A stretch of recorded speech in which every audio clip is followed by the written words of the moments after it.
Break के बाद आप सभी का स्वागत है और रुक करेंगे बड़ी खबर का, क्योंकि अब कल से T20 क्रिकेट वर्ल्ड कप का आगाज होने जा रहा है। अमेरिका और वेस्ट इंडीज से 2 से 29 जून तक वर्ल्ड कप होगा। कल अमेरिका और कनाडा के बीच पहला मुकाबला होने जा रहा है। 9 जून को भारत और पाकिस्तान का सबसे बड़ा मुकाबला होगा। T20 क्रिकेट वर्ल्ड कप में कुल 20 टीमें हैं इस बार और दिलचस्प मुकाबला होने वाला है, क्योंकि फटाफट क्रिकेट का सबसे बड़ा धमाल इस रविवार से शुरू होने जा रहा है। सबसे बड़ा इसलिए कहा जा रहा है क्योंकि इसमें पहली बार 20 टीमें हिस्सा ले रही हैं, 2 मेजबान हैं और सुपर पावर अमेरिका की भी एंट्री होने जा रही है। इस बार कनाडा और युगांडा को भी भागीदारी दी गई है। T20 के बेस्ट 20 फटाफट क्रिकेट के महासंग्राम के लिए कमर कस चुके हैं। अभ्यास भी शुरू हो चुका है और सबसे पहले हम बात करने वाले हैं जो टॉप 8 दावेदार हैं, उनकी क्या कमियां हैं, उनकी क्या खूबियां हैं। इसमें सबसे पहले हम बात कर लेते हैं ओपनिंग एडिशन में, क्योंकि भारत की चैंपियन टीम की बात करेंगे।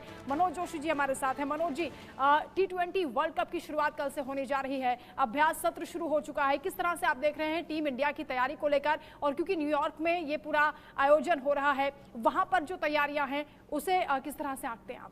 देखिए, जहाँ तक तैयारियों का सवाल है, जहाँ तक टीमों में के भाग लेने की बात है, पहली बार अमेरिका में यह आयोजन किया जा रहा है। एक सह मेजबान के तौर पर अमेरिका उभर कर सामने आया है। इतना ही नहीं है, पहली बार जो है स्टॉप क्लॉक का नियम यहां पर लागू होगा। स्टॉप क्लॉक का मतलब होता है कि एक ओवर खत्म होने के बाद जब अगला ओवर शुरू होता है तो दोनों के बीच में केवल 60 सेकंड का फासला होता है। इसके अलावा 20 टीमें हैं, जो इससे पहले किसी भी आयोजन में 20 टीमें नहीं आई हैं। पहले 4 आयोजनों में 12 टीमें थी, अगले 4 आयोजनों में 16 टीमें हुई और उसके बाद अगले 4 आयोजनों में ये अब जो अगला आयोजन जो है यानी 2024 का जो ये वर्ल्ड कप है, यहाँ पर 20 टीमें शिरकत कर रही हैं और 20 टीमों को कुल मिलाकर 4 ग्रुपों में बांटा गया है। हर ग्रुप में 5-5 टीमें हैं और इनमें से जो 2 टीमें टॉप पर रहेंगी हर ग्रुप में, ये इनके 2 पूल बनेंगे और वो पहुंचेंगी सुपर 8 में, यानी तब रह जाएंगी 8 टीमें, 4-4 ग्रुप की 2 टीमें। उसमें से भी 2 टीमें जो टॉप पर रहेंगी वो पहुंचेंगी सेमीफाइनल में।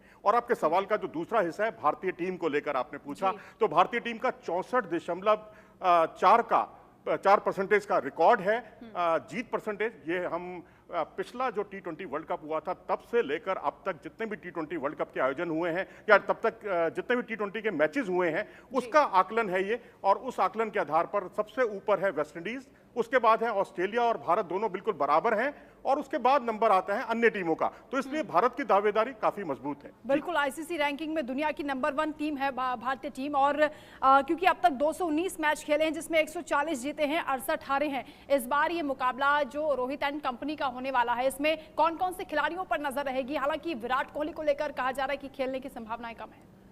देखिए, आज तो खैर अभ्यास मैच है बांग्लादेश के खिलाफ और इसमें विराट कोहली के खेलने की संभावना वाकई कम है, क्योंकि भारत और अमेरिका में इतना बड़ा फासला है कि जब आप वहां पहुंचते हैं तकरीबन 20-22 घंटे की फ्लाइट के बाद न्यूयॉर्क पहुंचते हैं, तो उसके बाद एक जेट लैग का भी एक खतरा रहता है, क्योंकि आप रात भर आप सोते हैं, सोने का जो समय है वहाँ पर भी वो सोने का समय होता है, और उसके बाद वहाँ जगने का जो समय हो जाता है, यानी लगातार आपका जागना, उससे शरीर पर जरा प्रतिकूल असर पड़ सकता है। तो मैं तो कहूँगा कोई जल्दबाजी करने की जरूरत नहीं है। विराट कोहली अपने आप में मुकम्मल खिलाड़ी हैं और उनको इतने ज़्यादा कड़े ऐसे अभ्यास की जरूरत नहीं है कि जिससे शरीर पर कोई उल्टा असर पड़े। रही बात बांग्लादेश के खिलाफ मुकाबले की, और ये क्योंकि प्रैक्टिस मैच है, इस प्रैक्टिस मैच को हम खारिज इसलिए नहीं कर सकते क्योंकि शरीफुल इस्लाम बाएं हाथ के तेज गेंदबाज उनकी टीम में मौजूद हैं, एक दूसरे बाएं हाथ के तेज गेंदबाज मुस्ताफिजुर रहमान वहां मौजूद हैं, और इन 2 बाएं हाथ के तेज गेंदबाजों को खेलने में भारतीय टॉप ऑर्डर को हमेशा परेशानी हुई है। इन्हीं को नहीं बल्कि मिचेल स्टार्क का भी हमारा पाला पड़ना है, शाहिन शाह अफरीदी और मोहम्मद आमिर से भी हमारा पाला पड़ना है। तो हमें लेफ्ट आर्म पेसर्स के सामने इस बांग्लादेश के खिलाफ मैच में अच्छा खासा अभ्यास मिल सकता है। और दूसरा जो है शाकिबुल हसन, जो कि बाएं हाथ के स्पिन गेंदबाज हैं, ये भी भारत के लिए टॉप ऑर्डर के लिए काफी परेशानी का सबब बने हैं, क्योंकि विराट कोहली तो कई बार आउट होते रहे हैं लेफ्ट आर्म स्पिनर्स के सामने। हालांकि विराट का खेलना संदिग्ध है, लेकिन बाकी खिलाड़ियों को एक मुकम्मल अभ्यास मिलेगा इस मैच से। जी, भारतीय टीम की अगर स्ट्रेंथ की बात करें तो एक्सपीरियंस यहां पर काउंट करता है, क्योंकि रोहित शर्मा क्योंकि पिछले T20 वर्ल्ड कप में खेल चुके हैं, रविंद्र जडेजा हैं, जसप्रीत हैं, जिनके पास अच्छा खासा अनुभव है, लेकिन फिनिशर के किरदार में आप किसको देख रहे हैं? देखिए, किसके किरदार में, आप एक सवाल दोहरा दीजिए। फिनिशर के किरदार में कौन होगा, क्योंकि अभी तक जो स्ट्रेंथ भारतीय टीम की देखी जा रही है वो एक्सपीरियंस काउंट करता है, क्योंकि रोहित शर्मा खेल चुके हैं पहले, जसप्रीत बुमराह खेल चुके हैं, रविंद्र जडेजा हैं, इनके पास एक्सपीरियंस है, लेकिन फिनिशर कौन होगा? फिनिशर के लिए आप किसको देख रहे हैं? देखिए, यहाँ फिनिशर को लेकर एक सबसे बड़ा पेच है, क्योंकि शिवम दुबे ने जिस तरह से आईपीएल में के शुरुआती मैचों में तहलका मचा दिया था, अपनी बल्लेबाजी से एक अच्छी पावर हिटिंग क्षमता का परिचय दिया था, और तब रिंकू सिंह को खारिज किया गया क्योंकि वो टीम कंपोजिशन में फिट नहीं बैठ रहे थे, क्योंकि वो विशुद्ध रूप से बल्लेबाज हैं, गेंदबाजी वो करते नहीं। नंबर 8 पर बल्लेबाजी को खिलाना एक तरह की लग्जरी हो जाता। शिवम दुबे जो थोड़ी बहुत बॉलिंग कर लेते हैं जरूरत पड़ने पर, क्योंकि आईपीएल में हालांकि उन्होंने ज्यादा बॉलिंग नहीं की, बाद में ही बॉलिंग की जब उनका टीम में सिलेक्शन हो गया था। तो एक अच्छे फिनिशर के तौर पर हार्दिक पांड्या है, शिवम दुबे हैं। अब सवाल है शिवम दुबे की प्लेइंग 11 में जगह कैसे बनेगी? वो तभी है जब आप यशस्वी जायसवाल को बाहर बिठाएं और इनको खिलाएं, अंदर टीम में रखें, तभी उनकी टीम में जगह बनती है। नहीं तो हार्दिक पांड्या हैं और ये दो अच्छे हमारे पास फिनिशर हैं शिवम दुबे के रूप में। अभी हाल ही में क्योंकि आईपीएल खत्म हुए हैं, आईपीएल का खुमार अभी भी लोगों पर सवार है और अब टी20 वर्ल्ड कप आ गया है, लेकिन जितनी दनादन, जितनी तेजी से आईपीएल में जो शतक बने, क्या टी20 वर्ल्ड कप में भी उतनी तेजी से रन बरसते हुए दिखाई देंगे? नहीं, देखिए, यहाँ पर थोड़ा सा जो दर्शक सिर्फ चौके छक्के लगते हुए देखना चाहते हैं उनको थोड़ा सा निराश होना पड़ेगा, क्योंकि ये टी20 वर्ल्ड कप है। यहाँ बाउंड्रीज उतनी छोटी नहीं होती जितनी कि आईपीएल में छोटी कर दी जाती हैं। स्क्वायर बाउंड्री तो बहुत छोटी होती हैं। कई बार आपने देखा होगा 62 मीटर 64 मीटर की बाउंड्री जो है स्क्वायर बाउंड्री होती है, जहाँ पर छक्का लगाना आसान होता है। यहाँ आप छक्का लगाते हैं, लेकिन टी20 वर्ल्ड कप में उसी बाउंड्री पर आप लपक लिए जाते हैं। तो यहाँ पर थोड़ा एहतियात तो बरतना होगा। स्पिनर्स के लिए काफी अच्छा मौका रहेगा, खासकर वेस्टइंडीज में।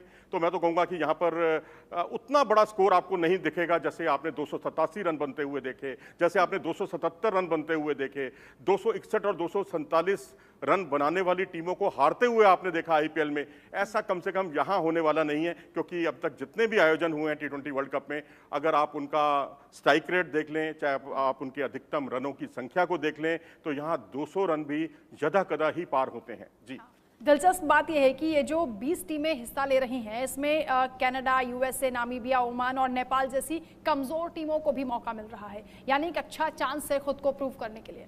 देखिए, दोनों बातें हैं, प्लस पॉइंट भी हैं इसके और सकारात्मक पक्ष भी है, जैसा कि आपने कहा, और एक नकारात्मक पक्ष भी है। सकारात्मक तो ये है कि सबको एक्सपोजर मिलता है, सारी टीमें एक मंच पर आती हैं, क्रिकेट का विस्तार होता है। लेकिन नकारात्मक पक्ष ये है कि यदि कहीं कुछ फाइट जो है शेर और मेमने की लड़ाई बनकर ना रह जाए, कहीं भारत का जो मुकाबला होना है अमेरिका से या कनाडा से, कनाडा के पास वो अनुभव नहीं है, तो उसमें कहीं ऐसा ना हो कि वन वे ट्रैफिक आपको दिखाई दे, दूसरी तरफ से रन ही ना बने और विकेट भी वो ना झटक पाए।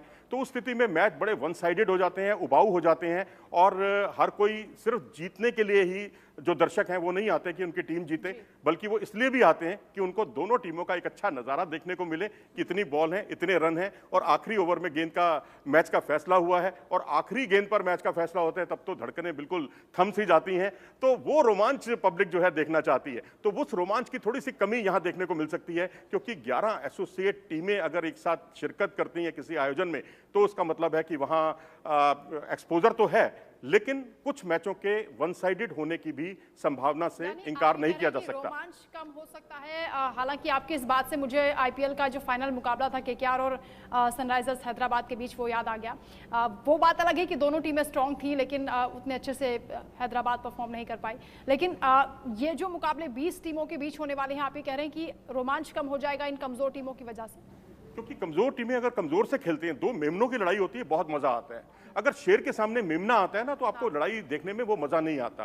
तो मैं with due regards to every team, मैं किसी को कमजोर नहीं आंक रहा, लेकिन ये टीमें जो हैं उलटफेर करने वाली टीमें हैं बस। अगर आप ग्रुप सी को देखेंगे तो वो एक ग्रुप ऑफ डेथ जरूर है, जहां न्यूजीलैंड भी है, वेस्टइंडीज भी है और अफगानिस्तान भी है। ब्रायन लारा ने तो अफगानिस्तान को सेमीफाइनल में पहुंचने की संभावनाएं उन्होंने जताई हैं। तो जाहिर सी बात है कि ये एक ग्रुप ऑफ डेथ है, और बाकी टीमों, बाकी जितने भी पूल हैं उसमें करीब करीब तय है कि कौन सी दो टीमें पहुंचने जा रही हैं। अब इंडिया, पाकिस्तान, आयरलैंड, अमेरिका और कनाडा, इसमें आप आंख बंद करके कह सकते हैं कि इंडिया और पाकिस्तान जो है, चाहे कोई भी इन दोनों में से जीते, लेकिन दोनों ही सुपर 8 में पहुंचने वाली हैं, अगर कोई बहुत बड़ा उलटफेर ना हुआ तो संभावना यही है कि सुपर 8 तक की स्थिति करीब करीब अभी से ही स्पष्ट हो गई है। बस युवा जो एसोसिएट टीमें हैं उनको एक्सपोजर मिल रहा है, और इसमें अगर वो कुछ एक उलटफेर करने में कामयाब हो जाती हैं तो फिर थोड़ा सा सिनेरियो बदल सकता है, जिसकी संभावना बहुत कम है। अलग अलग ग्रुप में क्योंकि डिवाइड किया गया है। ग्रुप ए में भारत, पाकिस्तान, आयरलैंड, कनाडा और अमेरिका है। एक एक ग्रुप की हम बात कर लेते हैं। इस ग्रुप में सबसे मजबूत टीम कौन सी आपको नजर आती है भारत के अलावा? देखिए, तेज गेंदबाजी की बात करें तो पाकिस्तान। अगर आप ओवरऑल बाकी स्पिन बॉलिंग देखें, बल्लेबाजी देखें, उनकी क्षमताओं को देखें तो भारत। और अगर आप एक इधर की ईट उधर का रोड़ा टाइप जो सब इकट्ठे किए हुए हैं प्लेयर जो बहुत टैलेंटेड हैं, जो जिन्होंने कई उलटफेर भी किए हैं, अमेरिका ने बांग्लादेश को हराया है पिछले दिनों, इसलिए उनको अंडर एस्टिमेट नहीं कर सकते। बाकी कनाडा जो है अभी बिल्कुल शैशव अवस्था में है। लेकिन आयरलैंड की टीम, आप याद कीजिए जब हार्दिक पांड्या की टीम आयरलैंड के दौरे पर गई थी, हम जीते जरूर थे लेकिन हमें भी पसीने आ गए थे, क्योंकि 225 रन अगर हमने बनाए तो उन्होंने भी 221 के करीब रन बनाए थे। तो इससे यह जाहिर होता है बल्लेबाजी उनकी भी बहुत स्ट्रांग है जी। मनोज जी, लेकिन हाई वोल्टेज जो मुकाबला होगा वो भारत और पाकिस्तान का ही रहने वाला है। हालांकि धमकियां भी लगातार आईएसआई से मिल रही हैं। पाकिस्तान में कौन कौन से खिलाड़ी हैं जिनसे थोड़ा सा बचने की जरूरत है टीम इंडिया को? देखिए, जहां तक बचने की बात है तो जो उनके दो फ्रंट लाइन फास्ट बॉलर हैं, मोहम्मद आमिर जिन्होंने हमें बहुत परेशान किया था चैंपियंस ट्रॉफी में, जो शुरुआती 3 विकेट उन्होंने झटके थे, शाहिन शाह अफरीदी जो कि वो भी दूसरे बाएं हाथ के तेज गेंदबाज हैं। इन 2 गेंदबाजों से खास तौर पर भारत को बचने की जरूरत होगी, संभल कर खेलने की जरूरत होगी। और पाकिस्तान का मैंने ये देखा है फलसफा पिछले कुछ समय से, अगर वो पावर प्ले में 2 या 3 विकेट झटक लेते हैं तो मैच उनकी मुट्ठी में होता है। काफी हद तक उन्होंने ऐसे मैचेस 90% मैचेस जीते हैं। अगर वो पावर प्ले में कोई विकेट नहीं झटक पाते तो फिर वो मैच भी छोड़ देते हैं, ये समझे कि छूट जाता है उनके हाथ से, मैच जीतना उनके लिए बहुत मुश्किल हो जाता है। तो शुरुआती ओवरों में भारत को पावर प्ले में अपने विकेट बचाकर रखने होंगे। अगर तेजी से रन नहीं बनते तो ना सही, लेकिन अगर आपने शुरू में विकेट झटक दिए तो मनोबल पाकिस्तान का बढ़ जाएगा। तो उस चीज से बचने की जरूरत है। और बाकी फिर स्थितियां सारी भारत के मुझे तो अनुकूल लगती है, स्पिन बॉलिंग में भी और पावर हिटिंग में भी। कुल मिलाकर देखा जाए तो भारतीय टीम का पलड़ा भारी है और रोमांचक मुकाबला होगा जब भी भारत और पाकिस्तान का मैच होगा। कुल मिलाकर फटाफट जो क्रिकेट का सबसे बड़ा धमाल है वो कल से शुरू होने वाला है। सबकी निगाहें इस पर रहेंगी। बहुत शुक्रिया आपका मनोज जी, तमाम बातचीत